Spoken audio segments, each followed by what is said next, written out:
Hello everyone, welcome to a Friday night special deck profile. This is your first BT15 deck profile. If you want something that is capable of beating BT15 Apoclymon at full power, look no further than this solitaire deck of intense machination and milling, the Millith Loop deck. That is what this is. Millith Loop has been around for a few sets already. What makes it really cool is that it's actually like not a terrible deck. I would put it maybe not as tier 1, but like tier 2. If you think about the meta, you have all these decks that draw a lot of cards, like Apoclymon full power, and Melga full power, and Anubis full power, and other decks too. There's a lot of hyper aggro, a lot of milling, all sorts of stuff. And sure, they'll mill you, but that actually helps you if they mill you because of certain cards we play in this deck. So I want to show you guys this deck profile. It's got a 80% win rate on the BT15 pre-ban list meta, and I think it's just really cool. Now, if you don't like solitaire, if you like playing with your opponent, if you like having friends, I don't recommend you play this deck. But if you don't care about those things, play this deck. It's a good time. And let me know what you guys think in the comments, and of course, like and subscribe. That would be really cool. And we will start right here after I finish moving around the camera because I'm dumb. There we go. Yep, looks good. Let us start with the eggs. The eggs don't really matter, but they have to be Digimon. So 4 Digimon purple, your turn, once per turn. One of your other Digimon is deleted, gets 2000 DP for the turn. It does actually come up sometimes. It's the most useful egg. Fine, okay. But it's Digimon because all of our rookies are Guilmons. For example, we play 4 of this one. It costs 1 to evolve or 0 on a Guilmon or Digimon, whatever you want. On the Lesion, pop a 3k or less. If you can't, mill 2.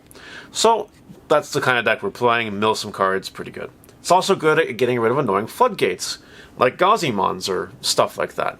Those things are annoying, for sure. Another, I guess, cool theme is that people will play like Psychmons and stuff against you, and then you don't care about that because you don't care about that in this deck. It's really, really cool. Anyway, back to that profile. For this Guilmon, it has Rush if you have 20 or more cards in charge when you play it. Not really a super big deal or anything, but if you need to go hyper aggro for some reason, this is the card to do it. And then, lastly, 2 copies of Guilmon. This is a very particular choice, because you only need 1 of this card in your graveyard in order to facilitate combos. On the Lesion, if deleted by card effect, gain a memory. There are combos that give you a memory by deleting this card. I only ever need 2. I never wish I've had a 3rd, honestly. 2 is fine. If you want to play 3, though, cut out 1 of the Rush Guilmons. It'll be fine. Now, on to the champions. We are playing 4 copies of the Black Growl from EX4.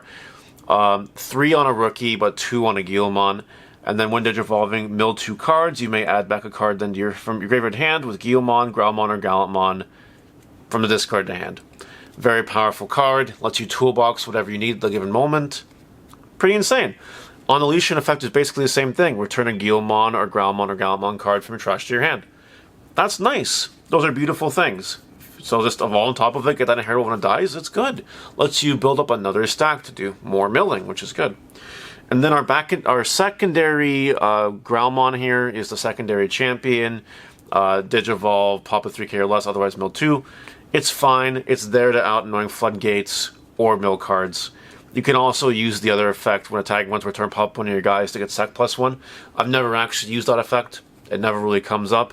This deck doesn't need to win by attacking. It can win by just milling out your opponent. So it's a secondary champion, which is why we play it. It's okay. On to the ultimates. The only ultimates we're playing in this deck at this moment in time, 4 copies of War Growlmon from EX3. Costs 3 to evolve on a Growlmon card, if the name contains Growlmon, otherwise 4. And when Digivolving, both players mill 3. And then you bring back a Guilmon or a Takado from your trash or your hand. You just play it. Now, we don't play Takado, but you bring back Guilmon, preferably the purple one from BT5, so you can do combos with it. We'll get more into that as we go, but it's a very good mill card, and it brings back your bodies, which is nice. Now, on to the Megas. This would not be a Millith Loop deck without Millith Mommy as a 3 of at least. You can play 4 if you want. 3 is fine. When Digivolving, you add 2 or more purple option cards back from your trash to your hand if you have 10 or more cards in your trash, which you normally will. And then your turn once per turn, when you activate an option, gain 2 memory. Pretty good card. You need it for the looping. I think it's pretty self-explanatory. You evolve into Black Growl, you mill. You evolve into War Growl, you mill. You go into Lilithmon, you gain some memory, you continue playing the game, however you need to do it. Card's pretty good. It's not as crazy as like BT5 Millith Loop or whatever, but it does gain you some value and lets you actually play the game and proceed onward. So that's good. Our backup level 6 is 1 copy of Ghoulmon. Ghoulmon is a new addition from BT14, and the card is pretty disgusting. It's an endgame mill bomb.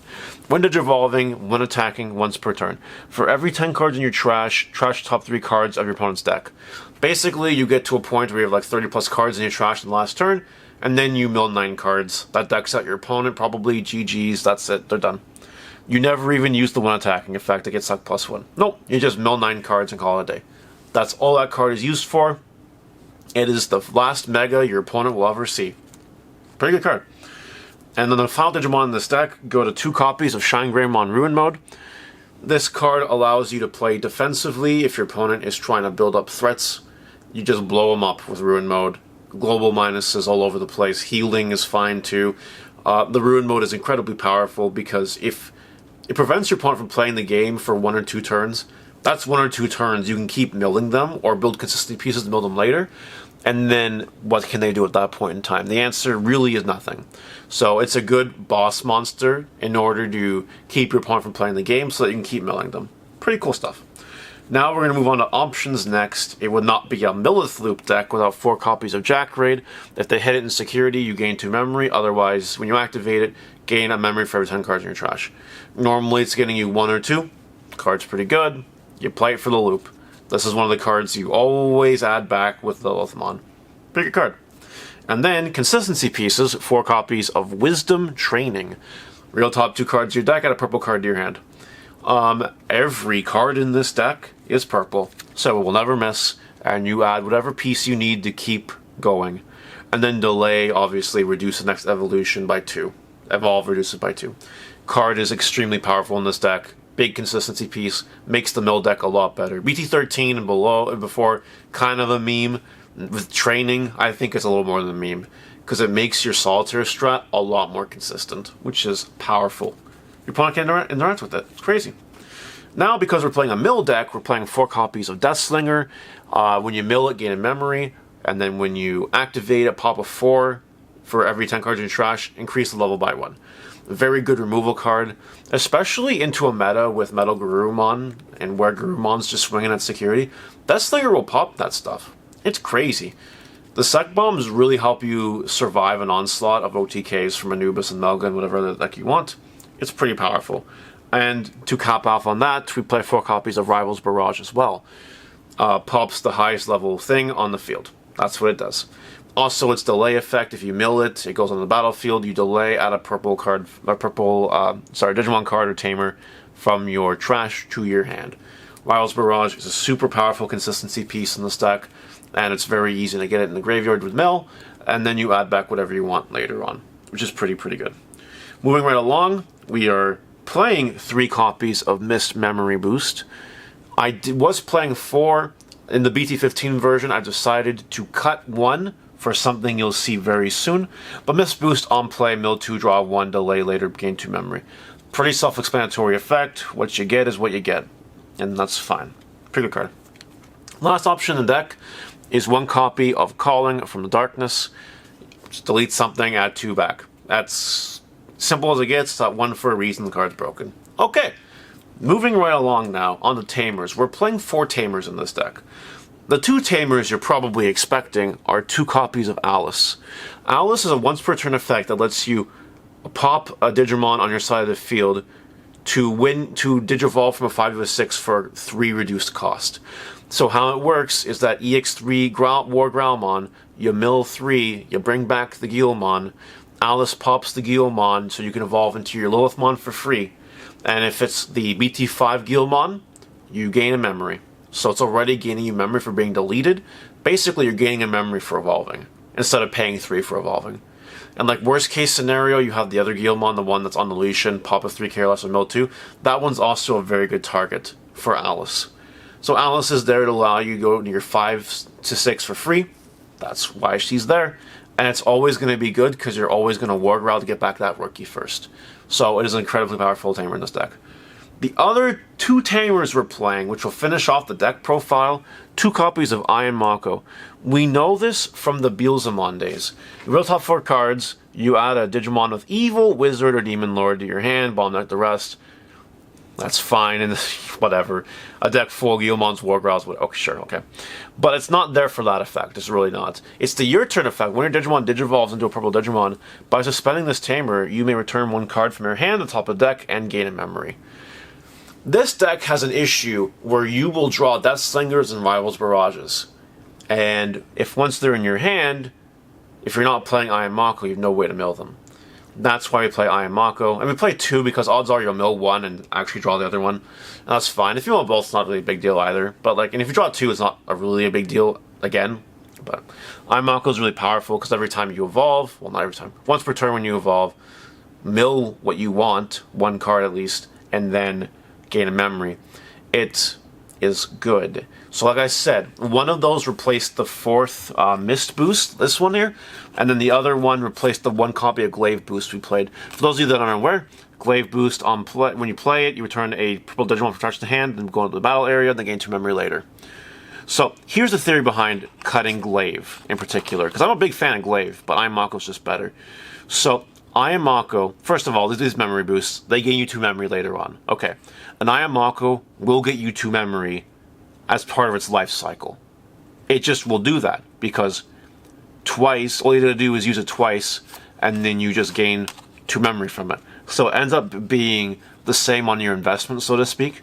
Now, Glaive in particular adds a card from your deck to your hand, from your graveyard to your hand, but Iron Mako, stacking a Rivals on top that you will definitely draw at some point during the game, does the same thing. It places in the battle area, and then the turn after you can add something back, which is usually more than fine. That's why I cut the Glaive and the 4th Mist boost for the 2 Iron Makos.